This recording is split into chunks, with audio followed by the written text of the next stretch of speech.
Actually first day होता कॉलेजचा आणि मी त्याला स्टेजवर पाहिलं आणि I don't know, I still realise that moment. माझ्या अंगाला गुजवून आले होता की म्हणजे त्याला बघताच मला वाटलं होतं की हाच आहे तो, हाच आहे तो. जरा जरा हे मन खोळावते, पुन्हा पुन्हा तुझ्याकडेच कारे धावते. 28 years टुगेदर आणि आज असं वाटतंय की आता ती काही आमच्या फॅमिलीचा पार्ट नाही राहणार आहे, ती आता दुसऱ्या कोणाची तरी झाली आहे.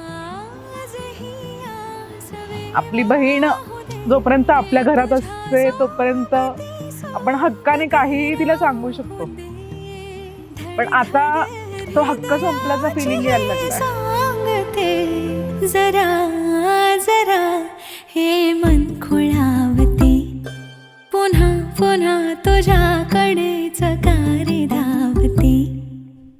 की आता आपण एवढं वर्ष तिला सांभाळलं, आज ती सासरी जाणार त्यांच्या म्हणजे नाही का, असं आज तर तिचा संसार नवीन हे होणार. तर असं वाटतं की आता घरी एकटं आम्हाला पोरकं असं म्हणजे एक थोडक्यात असं ते कसे दिवसभर घरी होते ना, असं जाणवलं त्यामुळे की सारखं लक्ष असायचं. घरातला एक व्यक्ती आपल्या मूल स्वतःचं आपलं नाही आहे असं. जगण्याची खूण माझी अजून कधी न सावली, धरण पदर तुझ्या माथ्यावर सोबतीने राहूया. संग राहताना तुला पाहताना नजरेत जीव हा. आज जेव्हा त्याने मंगळसूत्र घातलं, आय लिटरली लाईक मला आमचे सगळे 12 वर्षाचे दिवस आठवले. The moments we like spend. ही गुंज मौनात रे, जरा जरा हे मन खोळावते, पुन्हा पुन्हा तुझ्याकडे स्वप्नातली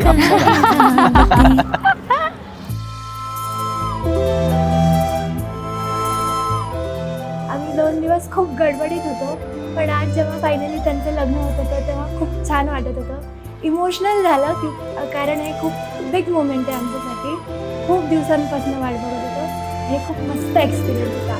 ते फिलिंग्स असे वर्ड्समध्ये नाही सांगता येते.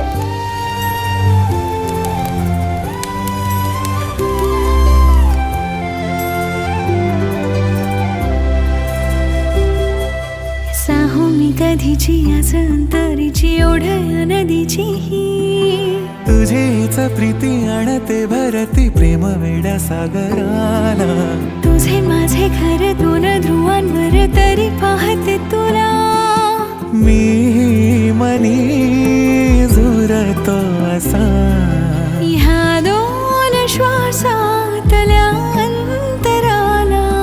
चल वेगळे छान से नाव देऊ, माझे तुझे गोड नाते. जरा जरा हे मन खोळावते, पुन्हा पुन्हा तुझ्याकडेच कारे धावते. आणि ट्रोली म्हणेल की दैवाने खरंच ही जोडी बनवली, is God gifted. God gifted.